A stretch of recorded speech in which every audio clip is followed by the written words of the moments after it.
play guitar, Right. and learn that and start a rock band. So that was my plan. And at some point, he made the faux pas, and he told his fiance, psychic woman, that she's just a little chubby. Uh-oh. And Oh. Oh. that was it. We didn't get, that was it. We didn't hear anything. Now, wait a minute. Wait, she was a psychic, right? He was a psychic. And she didn't see this coming? Yeah, that's a fact. That was Oh, a fact. man. That was a fact. I'm sorry. I'm sorry. Okay, so what? So So she. anyway, I just left. I left the business, and I was going to go to Hollywood anyway because I'm reading the Shakti Gawain, and I'm visualizing this world where I am having every desire that I ever wanted fulfilled, and Right. one of them was to be a rock god, and definitely being very rich. And I'm just doing this, and I'm actually trading the market while I'm at rock school, Hmm. and. And your classmates are hating you. Actually, you were being pretty quiet about it, I imagine, right? You weren't like telling everybody, "Hey, I'm making a fortune doing this stuff." I don't think I wasn't connected with the people from college that much. This isn't back in the internet time. Right. Everybody didn't have a cell phone, and Yeah. Yeah. you're not going to write a letter and send it. People still wrote letters and stuff. Yeah. Yeah, I mean, if you were going to connect, and guys just don't do it. I mean, we're like, yeah, so what? Right. Anyway, where were we? I mean, do you really want me to continue? Well, she's fat. She said something like that. So all psychic advice, everything just came to a grinding halt. Months later, I just decided I'm on my own. I'm going to Hollywood. I'm done with this. I'm going to go create the life of my dreams and Right. study guitar and all that. So I was out here, and at some point, it became obvious that I'm not the guitarist I wish I was, and I said I have to do something for a living, and that's kind of where I started playing around with ideas and settled in on making a fresh brewed ginger ale. Really? Now the idea of making a ginger ale, did that come because of? I mean, were you drinking like some of the other brand names and stuff and saying this stuff tastes awful, or I mean, did you just kind of? How did it evolve? How did that happen? Well, it didn't happen that way, that's for certain. First of all, when I'm waylaid in Denver with my hypoglycemia, I'm studying everything. I'm studying Ayurveda, which is the East Indian herbology, and I'm studying Chinese medicine and just native folklore in the U.S. And looking at how people used herbs for self-healing, because the doctors were worthless. They just the advice I got. One said candy bar, the other one said lift weights, the other one said get a girlfriend. I was like, Here's some Valium. I didn't use the bad word. I don't know if you used the bad word here, but I wasn't pleased with my advice. What was that? Go ahead. I'm trying to give some space so you guys can talk. I'm telling you, I'm just amazed at your story up to this point. It's like Forrest Gump, man. I'm just I'm sitting here going, gosh, everything he tries just wow, it's amazing. Yeah, Well, it doesn't all work. That's for certain. The psychic and the drilling for oil and just collecting proceeds from a well. You had a charmed life. I guess in a lot of ways, it's been a lot of hard work. But where it came from was, I studied the herbs, and everybody who's an herbalist has a deep respect for ginger, and it not so much ginger as a healing an ailment, although it does great anti-inflammatory for arthritis and great for digestion or morning sickness or nausea, but it was because ginger was just intrinsic to, if you're a human being and you're eating food, you were supposed to be eating ginger because it just works with digestion so well, and it just, it kills cancer cells. I'm giving you my pitch now. I don't want to do that. It was just, in my mind at that time, it was just, this should just be in the diet, Yeah, I agree. Yeah, and I tell people that all the time. Yeah, go ahead. I told Steve that about 2 hours ago. You got to get some ginger in you. Yeah. Well, you told me that about 16 years ago. It's true. I've been telling you for 16 years, but I told you just as recently as 2 hours ago. That's correct. You did. Okay. So anyway. So it was the first thought was ginger, Right. and the second thought was, okay, maybe a ginger cookie. Ginger snaps, a little bit spicy. ginger ale was the lifeless, wimpiest, worthless ginger product that you could imagine, and a great way to dose. I'm like, I'm going to make real ginger ale. Okay. So of course, I had no clue how to do that. But again, I am armed with my Shakti Gawain, you can conquer the world attitude with your visualizing success. Right. I don't know why you would feel that way at this point in your life. Yeah. Well, you're right, because the well hadn't worked. I hadn't become a rock star. Right. But but everything else is going really good. I mean, I'm an optimistic guy, and plus, that just because you visualize something doesn't mean it's an instantaneous poof Harry Potter moment. Okay. That's right. That's absolutely right. Yeah. If you really, the guys who know this, I do believe this stuff works. The thing is, you have a positive attitude about something. If you have a negative one, you're never going to get there, and nobody's going to jump on board with you. That's right. If you have a positive attitude, like Mark, I know you're going to be successful. Well, thanks. Because your energy is so just fantastic. It is. Well, it took a lifetime to figure out that I should be trying to do something with my mouth instead of getting fired from jobs for talking too much. So when we go off air, we'll tell you a little bit more about Mark, Chris. That'll be on player 2 for those of you who want to listen in. Yes, it will.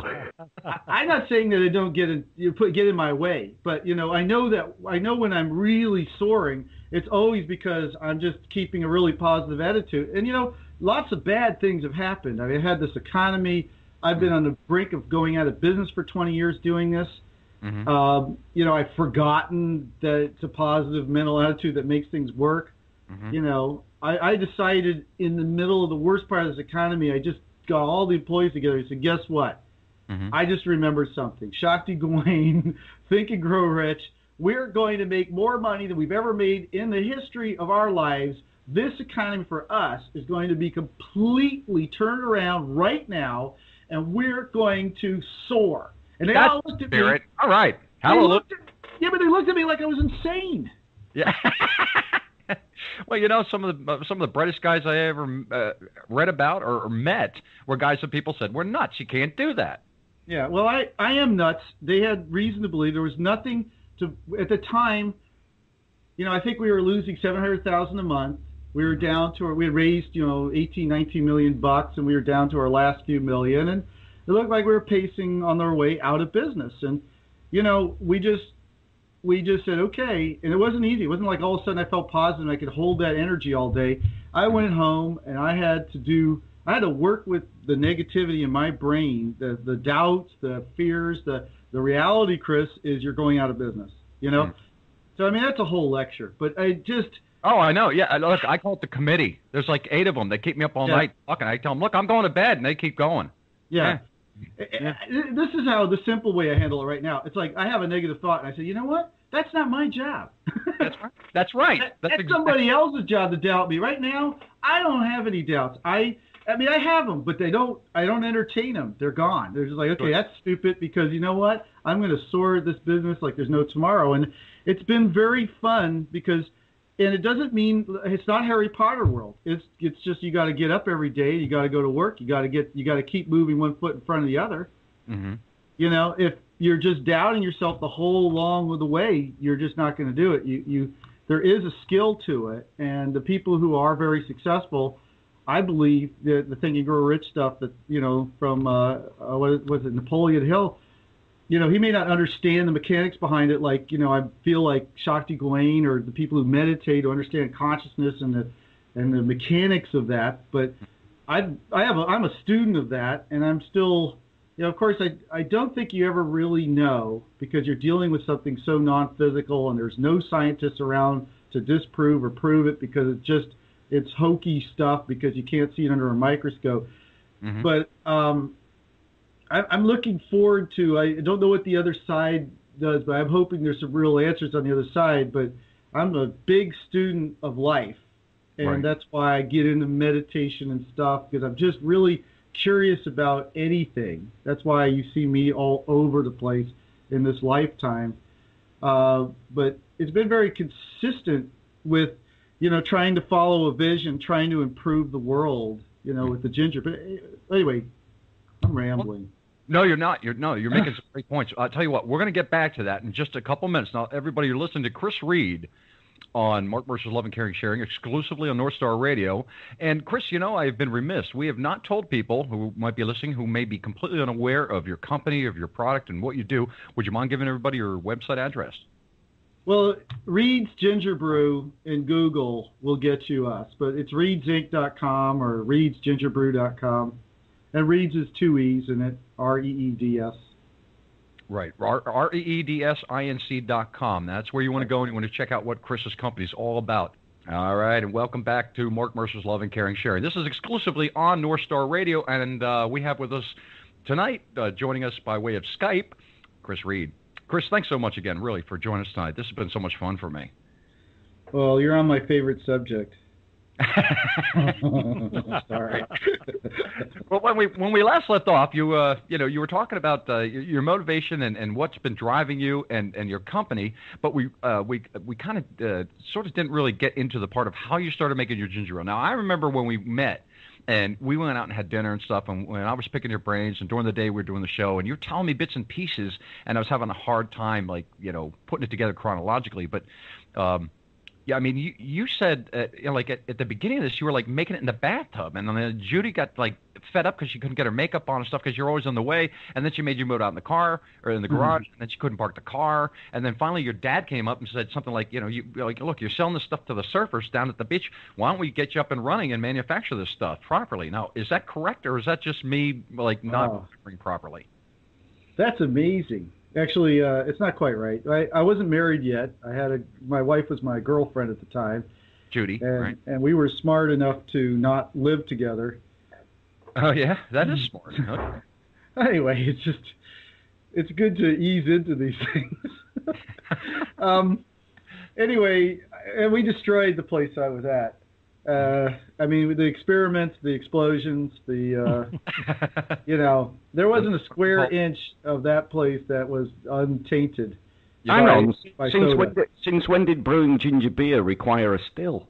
Oh. It evidently must be a very volatile it must concoction. Be. It's not for amateurs. Well, okay, one of the things we tried to do is we said, let's just do a little simulation of this product in the kitchen. And we said, well, how do we carbonate it? So, well, you take CO2 gas and you cram it into the liquid. Anyway, at some point, something failed on the vessel that was an old Coke syrup container under high pressure. And the failure it basically lost all of its gas, like one of those balloons flying around your room. Anyway, The canister wasn't flying too much, but it did end up soaking every square inch of the kitchen. Nice. Guys, we never cleaned it up. I mean, the obvious stuff we tried to wipe off, but... Oh, I bet that was a bit sticky. Yeah. The ceiling never got washed, behind the stove, all that stuff. It was... Anyway, you asked, where did the recipe come from? Well, I was, there was, the urban legend, which was dispelled years ago, but the urban legend was that you got the recipe from some guy wandering a street in Jamaica or some nonsense like that. But the reality was what? How did you come up with it? How did you refine it to the point where you got it like, this is what I wanted? This is it? This is the stuff? It's interesting. At no point during development did I actually have exactly what I wanted. At some point, I just said, to hell with it. I've had 85 or 90 recipes. Let's just go try a commercial batch. And, the scaling up from the 1 quart, 2 quarts in the kitchen to the 400 or 500 gallons that I did at a local brewery, the first stuff we made was still the best drink we ever made. And it's actually been a lot of trying to get back to it. But I went to UCLA, and I started looking up. They had computers there that indexed the books, so it wasn't the internet, but it was some kind of a system there. And I looked up ginger ale and sodas and found old recipes. I figured I'd go back in time because I had a sense that before it all got so high-tech, somebody had, been using real stuff. And, found old recipes for root beer and ginger ales. And then, how they make flavors. They'd make a flavor. They'd take dried ginger spice and they, not distill it, but they might put alcohol and soak it and take that ginger, imbibe, alcohol and mix it with sugar and carbonate it. in a bottling plant, and that's early ginger ales, maybe a little bit of a citric acid or lemon flavor to it